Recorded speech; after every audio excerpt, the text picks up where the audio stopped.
अंतिम में जो 10वीं उंगली का नख ज्योति का जो बाबा तुलसी दर्शन कराते हैं, उसका अर्थ है गुरु अनुराग। ठीक से समझना, शिष्य के प्रति जो गुरु का अनुराग है, शिष्य के लिए वही एक ज्योति। भाई शिष्य का तो स्नेह अनुराग होता ही है, हर शिष्य का अपने गुरु के प्रति अनुराग होता है।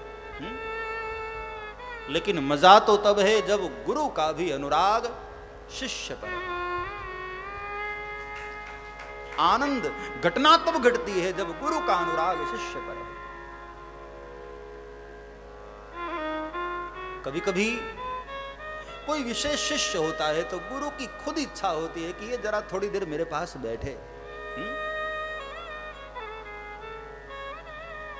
शिष्य के लिए वो घड़ी आनंद की घड़ी होती है जब गुरु खुद शिष्य को बुला कर कहे, बेटे जरा बैठ मेरे पास बैठ। गुरु अनुराग, और उस अनुराग को सुमिरन करके कभी कभी शिष्य बड़ा प्रकाशित हो जाता है, प्रकाश से भर जाता है। अपने गुरु का वह अनुराग, वह प्रेम। साधक जब स्मरण करता है, चिंतन करता है, सुमिरन करता है, तो साधक के जीवन में प्रकाश होता है, अपने गुरु का अनुराग। सारा जगत भगवान के प्रति प्रेम रखता है, सब लोग भगवान को प्रेम करते हैं, लेकिन भगवान कितनों को प्रेम करते हैं? भगवान का प्रेम हर जगह नहीं हो, कहीं कहीं कोई जो योग्य शिष्य हो, लायक शिष्य हो। हम भी ऐसे शिष्य बने कि सद्गुरु का हम पर अनुराग, हम पर सद्गुरु का प्रेम। अयोध्या कांड में ये प्रसंग का भी बाबा तुलसी ने बड़ा प्यारा प्रमाण दिया, गुरु अनुराग का। जब वशिष्ठ महाराज भगवान राम को चित्रकूट के प्रसंग में समझा रहे थे, तो समझाते समझाते भगवान राम को वशिष्ठ जी बोल पड़े, राघव बेटे मैं भरत को नहीं बोल सकता हूं, क्योंकि मैं भरत को जब जब देखता हूं तो मेरी श्रद्धा भरत की ओर जाती, और यदि मैंने भरत का पक्ष लेकर बोला राघव, तो सच कहता हूं मैं तुम्हें आदेश दे दूंगा कि तुम अयोध्या लौट चलो और भरत को लेकर हम सब वन में रह जाएं। जब ये अनुराग, ये प्रेम गुरु का भरत के लिए भगवान ने देखा, भगवान के नेत्र सजल हो गए, भाव से भर गए मेरे सरकार। और बाबा तुलसी वहां प्रमाण देते हैं, गुरु अनुराग भरत पर देखी, गुरु अनुराग भरत पर देखी, गुरु अनुराग भरत पर देखी, गुरु अनुराग भरत पर देखी, राम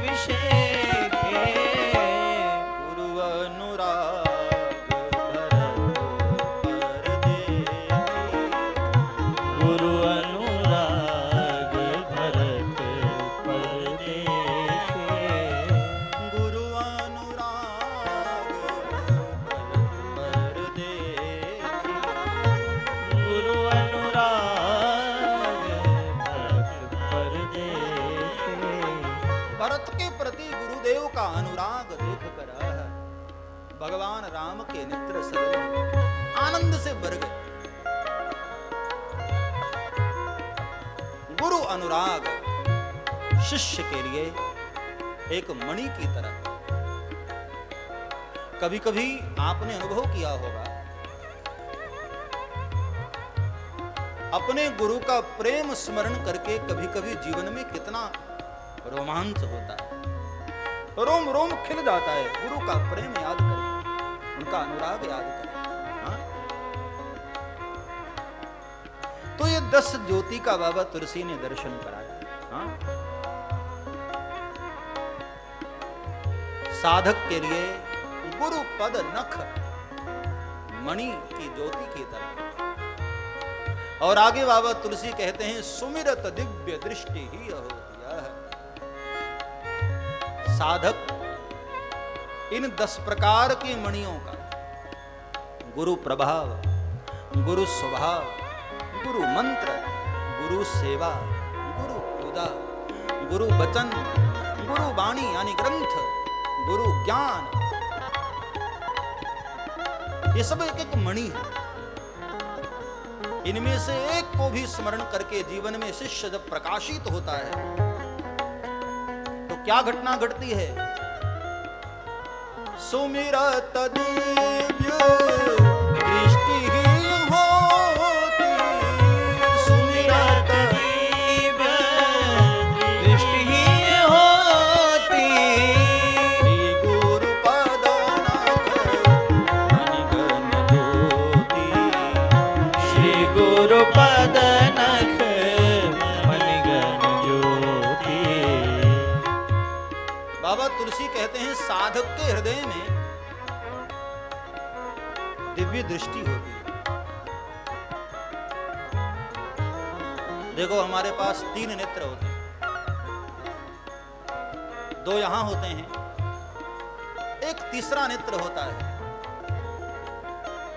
जिसको ज्ञान दृष्टि कहते हैं, वो हृदय में होता है। सुमिरत दिव्य दृष्टि ही होती है, मतलब हृदय। वैसे तो रामायण में कई प्रकार के दृष्टि का वर्णन है। दिव्य दृष्टि का भी यदि हम विभाग करें, बहुत सारी दृष्टि, ज्ञान दृष्टि है, भक्ति दृष्टि है, करुणा दृष्टि है,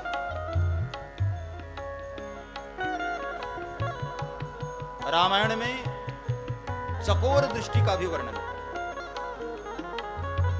कई साधक चकोर दृष्टि रखते हैं। कब गुरुदेव का दर्शन, जैसे चकोर चांद को देखता रहता है ऊपर, कब चांद निकले और उसका दर्शन। कई शिष्य चकोर दृष्टि रखते हैं, कब गुरु दर्शन। और उसी रामायण में, रामचरितमानस में एक और दृष्टि का वर्णन आता है, गीध दृष्टि।